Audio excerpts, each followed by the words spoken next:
Assalamualaikum warahmatullahi wabarakatuh. Jumpa lagi kita dalam pembahasan materi matematika diskrit. Nah, kali ini kita akan membahas sifat-sifat relasi.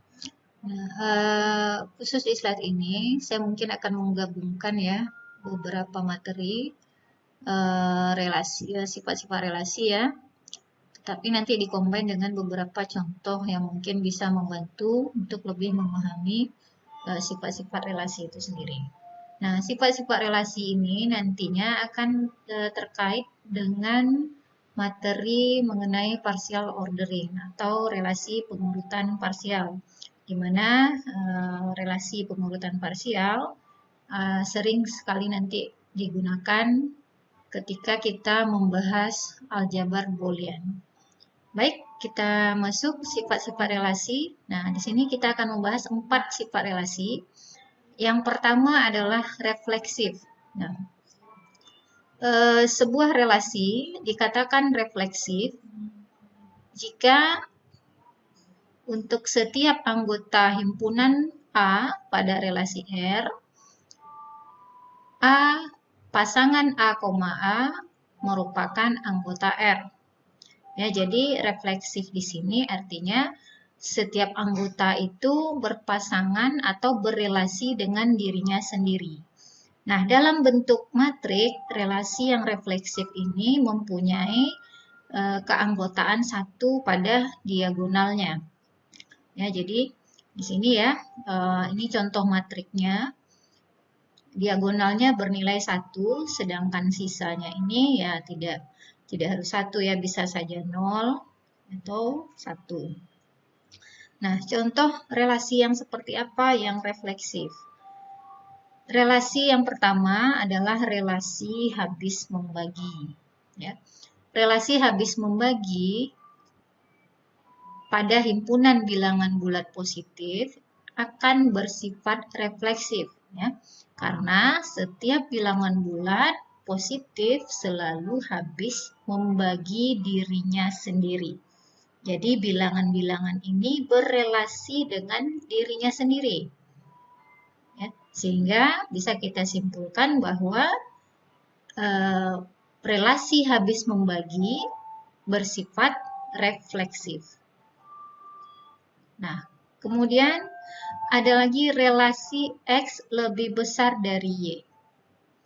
Ya, X lebih besar dari Y, kalau kita perhatikan, kita ambil sampel satu saja, misalkan X-nya atau anggota himpunannya adalah 2. Nah, 2, kalau A-nya 2 ya, maka tentu harusnya 2 lebih besar dari 2. Tetapi kenyataannya 2 tidak lebih besar dari 2. Sehingga relasi X lebih besar dari Y ini tidak dipenuhi oleh keanggotaan 2,2. Kita nyatakan 2,2 atau pasangan 22 bukan anggota himpunan, bukan anggota relasi R. Ya. Artinya apa? R tidak refleksif. Ya. Nah, ini refleksif. Kemudian berikutnya sifat simetri. Simetri ada yang mengatakan juga beda setangkup. Nah, relasi R pada himpunan A dikatakan simetri jika setiap pasangan A, B anggota relasi R terdapat B, A juga anggota relasi R untuk setiap A dan B elemen himpunan A. Nah, di sini artinya dalam relasi itu harus ada kebalikan pasangan. Ya, jadi kalau ada A, B, harus ada B, A. Barulah dikatakan relasi ini simetri. Nah, kita lihat relasi habis membagi tadi.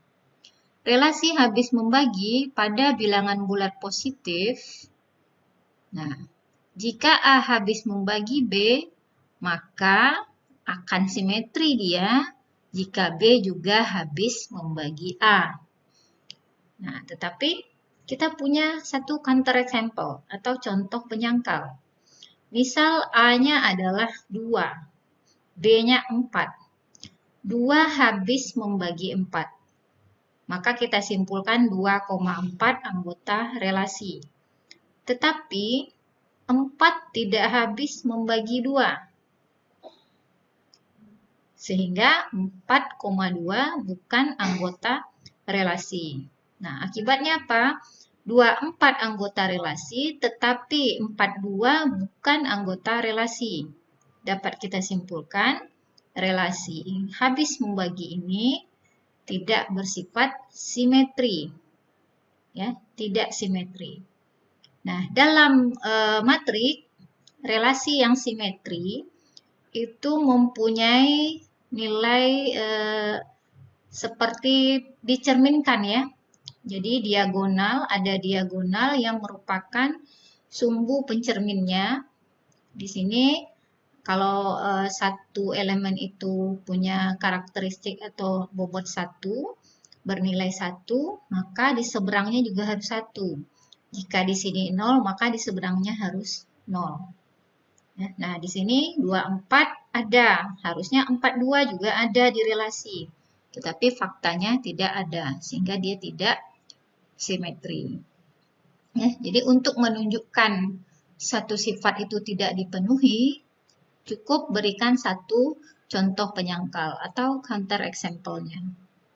Tetapi kalau kita ingin menunjukkan sifat simetri ini berlaku pada relasi, maka mesti kita tunjukkan untuk semua anggota relasi. Baik, contoh berikutnya. Misal relasi R adalah himpunan pasangan terurut 1,1, 1,2, dan 2,1. Nah, apakah dia simetri? Kita periksa. Satu elemen pertama, ya, satu anggota relasi pertama yaitu 1,1. 1,1 sebagai A, B. Jika kita balikkan tentu 1,1 menjadi ya tetap ya 1,1 juga B, A-nya.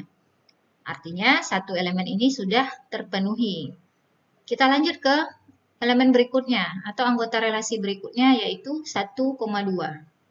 1,2 anggota relasi, maka ketika kita balikkan ini harusnya 2,1 juga ada di relasi. Kita periksa di relasi R, ternyata ada 2,1. Artinya kebalikannya ada ya di relasi R. Nah, habis cukup hanya 3 anggota ya. Jadi di sini untuk semua A, B anggota R, ternyata B, A-nya juga anggota R. Nah, kita simpulkan relasi R bersifat simetri. Selanjutnya relasi S. Nah, relasi S 1,1 ya. Pasangan terurut 1,1, kemudian 1,2, 2,1, 2,2, 3,4, 4,1, 4,4. Nah, apakah dia simetri? Kita periksa satu per satu. Elemen pertama, 1,1. Ya. 1,1 kita balikkan juga tetap 1,1. Artinya ini masih simetri. Berikutnya kita periksa 1,2. 1,2 kebalikannya adalah 2,1, juga masih ada di sini. Artinya sampai di sini masih simetri. Oke. 1,2. Nah, 2,1 kebalikannya 1,2 yang tadi ya, lewat di sini. Oke, selanjutnya 2,2. 2,2 kita balikkan tetap sama 2,2. Artinya sampai di sini, sampai di elemen 2,2, relasi S masih simetri. Selanjutnya 3,4. 3,4 kebalikannya adalah 4,3. Nah, kita cek 4,3 apakah ada di relasi S? Ternyata tidak ada. Nah, 4,3 tidak ada di relasi S. Padahal 3,4-nya ada. Maka dikatakan S sudah tidak simetri. Jadi walaupun sisanya ya itu simetri, tetapi ada satu anggota yang menyebabkan dia tidak simetri, maka secara keseluruhan relasi S dikatakan tidak simetri. Selanjutnya adalah antisimetri atau tolak setangkup. Relasi dikatakan antisimetri jika ada A, B anggota relasi dan B, A anggota relasi, maka haruslah A sama dengan B untuk setiap anggota himpunan A. Nah, sifat antisimetri ini bukanlah lawan dari sifat simetri. Jadi simetri dan antisimetri ini dua sifat yang berbeda. Kita tidak bisa mengatakan kalau relasinya tidak simetri, lantas dia menjadi antisimetri. Nggak bisa begitu. Ya. Jadi antisimetri berbeda dengan simetri. Nah, kalau yang simetri tadi beda setangkup ya, kalau di antisimetri dikatakan tolak setangkup.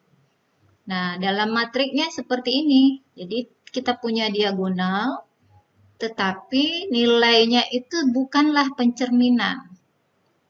Tetapi ini pasangan. Ya, kalau di sini 0, di sini 1. Kalau di sini 1, di sini 0. Ya, jadi kondisi yang menyebabkan antisimetri apa? Adalah jika dua nilai AB dan BA, ya, dua nilai yang merupakan anggota relasi tadi ya, dua pasangan tadi, AB dan BA-nya ada dan harus A sama dengan B, baru dikatakan antisimetri. Mari kita lihat contoh relasi yang antisimetri atau yang bukan. Kita lihat relasi habis membagi tadi. Relasi habis membagi pada himpunan bilangan bulat, apakah bersifat antisimetri? Kita periksa. Jika A habis membagi B, untuk definisi A, B ya, kemudian dan ya, A habis membagi B dan B habis membagi A, untuk definisi B, A-nya, maka yang terjadi pasti A sama dengan B. Coba kita kasih contoh.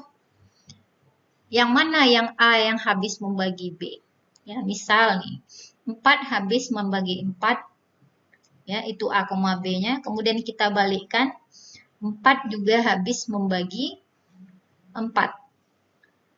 Ya. Nah, di sini 4 sama dengan 4. Maka dikatakan relasinya antisimetri. Ya. Nah, bagaimana dengan bilangan yang lain? Misalnya, yang habis membagi kan juga cuma angka 4, ada 2 dan lainnya. Ya. Coba kita berikan satu gambaran ya untuk relasi habis membagi ini. Oke. Misal kita punya relasi habis membagi, ya, relasi habis membagi. Periksa apakah antisimetri. Kita cek ya. Jika sifat antisimetri ya, relasi menurut definisi relasi antisimetri jika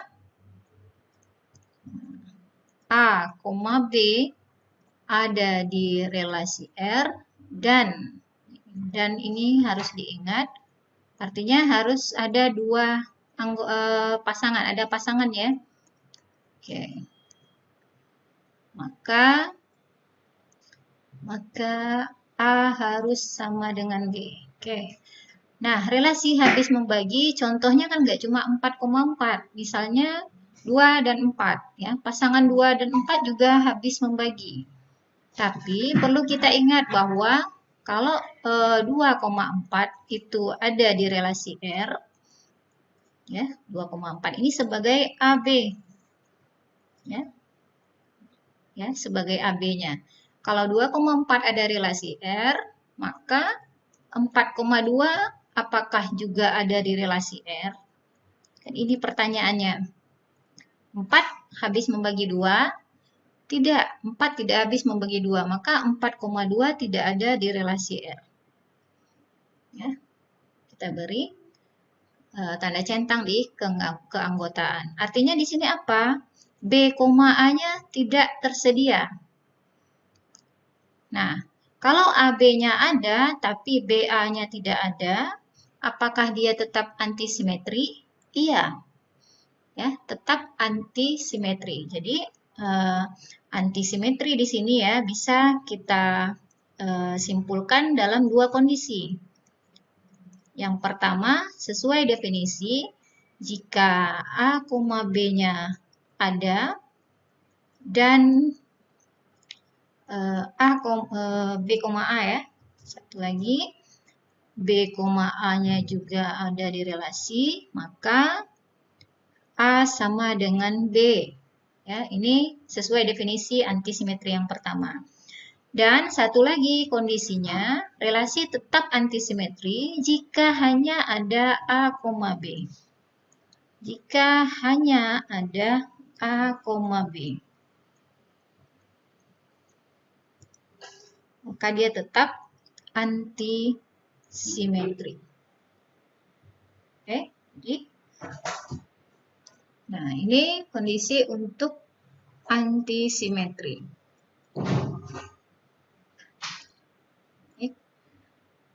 Contoh berikutnya, relasi R yang keanggotaannya adalah pasangan 1,1, 1,2, dan 2,1.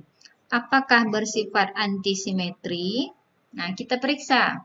Untuk 1,1 tidak ada pasangan di sini ya. Tidak ada temannya di sini, berarti 1,1 nih dianggap masih antisimetri. Kita cek berikutnya, 1,2. 1,2 itu sebagai AB. Nah, BA-nya adalah 2,1. Nah, ada AB dan ada BA. Nah, pertanyaannya apakah A sama dengan B? Ya. AB-nya apa? A-nya berapa? B-nya berapa? A-nya 1, B-nya 2. Apakah 1 sama dengan 2? Tidak. Artinya A tidak sama dengan B, sehingga relasi ini tidak bersifat antisimetri. Ya, tidak antisimetri. Nah, contoh berikutnya relasi S yang tadi, yang sama seperti soal di simetri tadi. Apakah relasi S-nya bersifat antisimetri? Kita cek satu persatu keanggotaan. Anggota pertama 1,1 lewat ya. Tidak ada pasangannya. Dan dibalikan pun nilainya sama. 1,2 dan 2,1 ada di sini.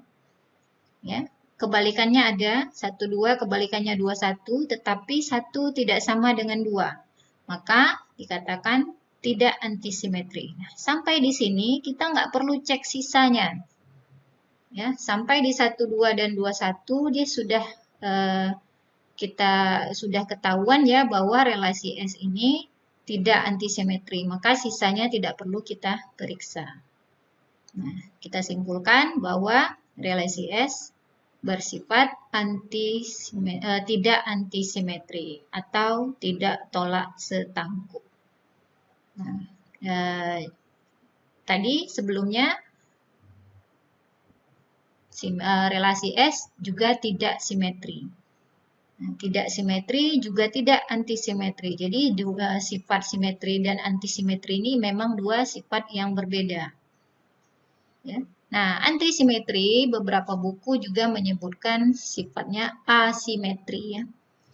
Sama saja, antisimetri, asimetri, tolak setangkup artinya sama. Selanjutnya sifat transitif atau menghantar. Ya, sifat transitif atau menghantar. Relasi R pada A akan bersifat transitif jika terdapat pasangan A, B anggota relasi dan pasangan B, C juga anggota relasi, maka pasangan A, C-nya juga harus ada di relasi untuk semua anggota himpunan A. Ya, untuk semua anggota himpunan A. Jadi di sini anggota B ini seperti penghubung dari A ke C. Ya. Nah, contoh relasi habis membagi tadi. Relasi habis membagi pada himpunan bilangan bulat positif. Apakah bersifat transitif? Kita periksa. Ya. Keanggotaan sesuai definisi ya untuk transitif jika A, B anggota R, artinya A habis membagi B. Dan B, C anggota R, artinya B habis membagi C. Maka apakah A juga habis membagi C? Bagaimana kita membuktikan? Nah, kalau kita punya feeling bahwa ini benar, keanggotaannya A habis membagi C, maka kita tidak boleh membuktikan menggunakan contoh. Ya, beda ya. Kalau kita ingin buktikan bahwa itu salah, kita cukup berikan satu contoh penyangkal atau counter example-nya. Tapi jika kita ingin buktikan bahwa ini benar, kita harus buktikan benar untuk semua bilangan bulat. Baik, kita coba jelaskan untuk relasi habis membagi.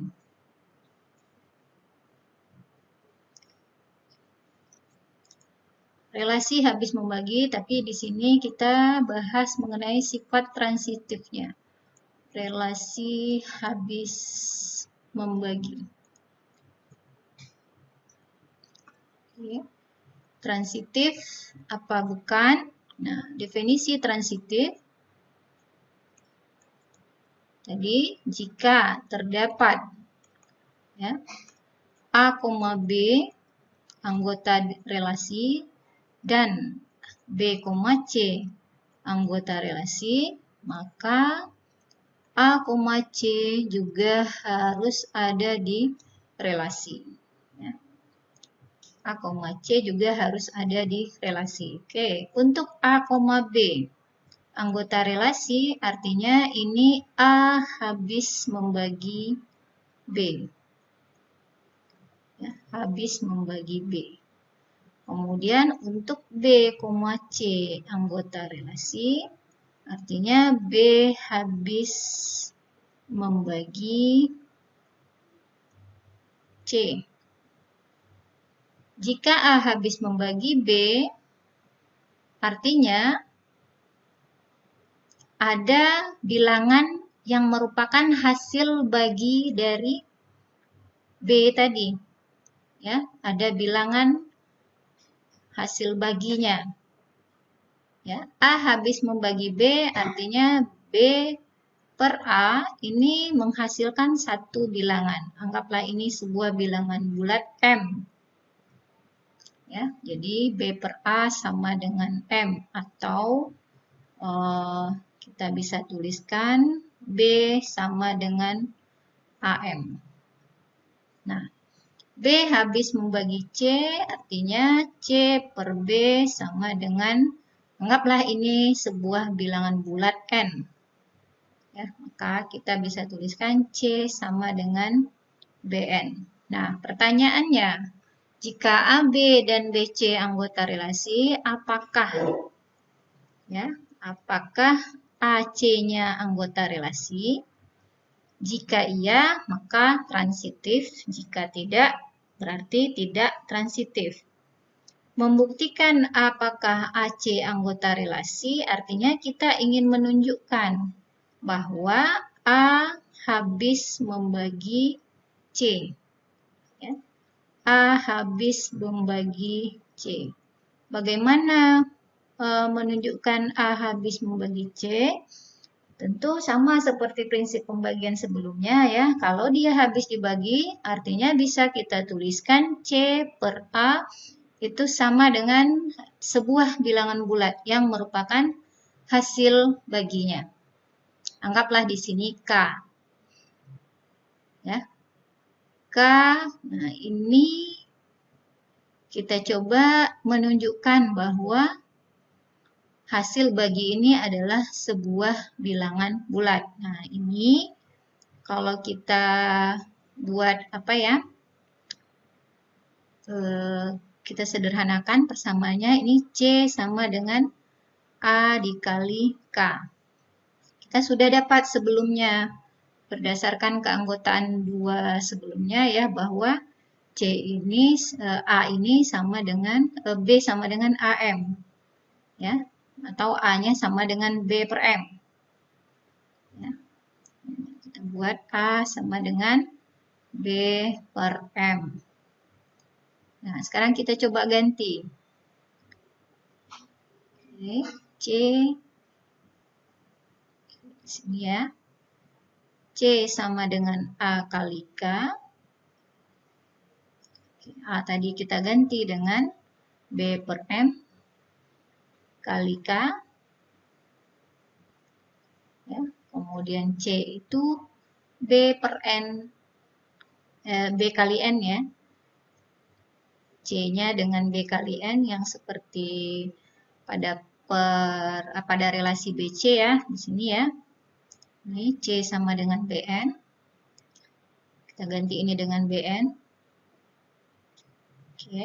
Nah, di sini kita dapatkan B kali N kali M sama dengan B kali K.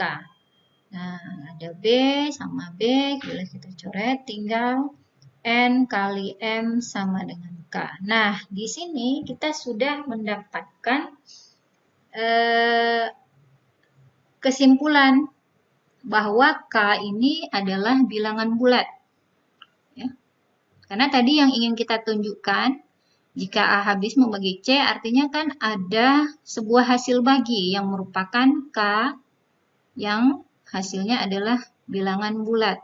Nah, kalau N-nya bulat, M-nya bulat, maka tentu K juga bilangan bulat. Artinya apa? Artinya bahwa memang A habis membagi C. Ya, artinya A habis membagi C.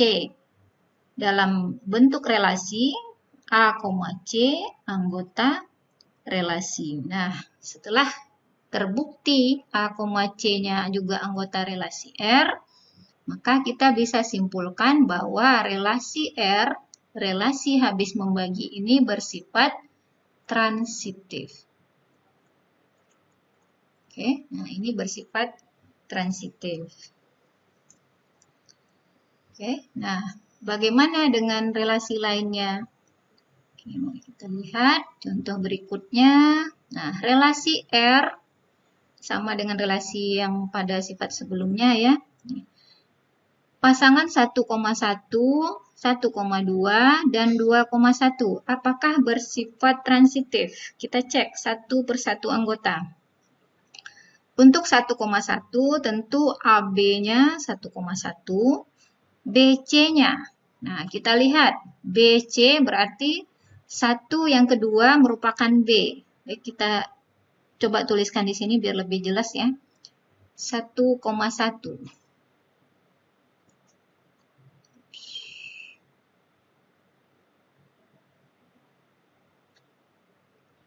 Kita punya relasi R. Relasi R di sini anggotanya adalah 1,1, 1,2, kemudian 2,1. Apakah relasi ini transitif? Transitif. Pertanyaannya. Nah, cek satu persatu. Keanggotaan pertama 1,1. Yang menjadi A adalah 1 yang pertama, yang menjadi B 1 yang kedua. Kita cek di R, apalagi yang elemen pertamanya adalah angka 1. Oh, ternyata ada 1, 2. Nah, 1, 2 ini sebagai B-nya. Ya, 1, 2, di sini B, sini C. Maka B yang sama ini akan menghubungkan elemen A dan C-nya. Kita dapat 1,2. Nah, diperiksa ya, kita periksa di R apakah 1,2 anggota R? Ya, ada di sini. Ya, ada di sini. Maka ya masih transitif. Sampai di sini masih transitif. Ya. Cek lagi anggota berikutnya yaitu 1,2. 1,2. Ya, ini adalah A, B, 1,2. Nah, kita periksa di R apakah ada 2 ke yang lainnya, di mana 2 ini bertindak sebagai B. Oh, ada, ternyata ada 21. 21. Ya, ada 21. Maka ini C, A, C-nya sama-sama 2 ya. A, C-nya tentu jadi 1,1. Apakah 1,1 ada di relasi? Ada. Ya, maka 1,1 di relasi di sini ya. Oke, maka dia bersifat transitif ya. Sampai di sini masih transitif. Oke, transitif. Oke, di sini masih transitif. Lanjutnya kita ambil keanggotaan ketiga yaitu 2,1. 2,1 anggota relasi, di sini A, di sini B. Nah, di relasi R, satu ke yang lain, ternyata ada, yaitu 1,1 dan 1,2. Oke, ada 2 ya. 1,1 anggota pertama, 1,2 anggota kedua. Nah, 1,1 kita lihat yang anggota pertama dulu. 1,1 di sini sebagai B, di sini sebagai C. Maka pasangannya adalah 2,1 AC-nya ya. AC-nya adalah 2,1. Oke, 2,1 kita cek ternyata ada di relasi ini sampai di sini masih transitif. Oke.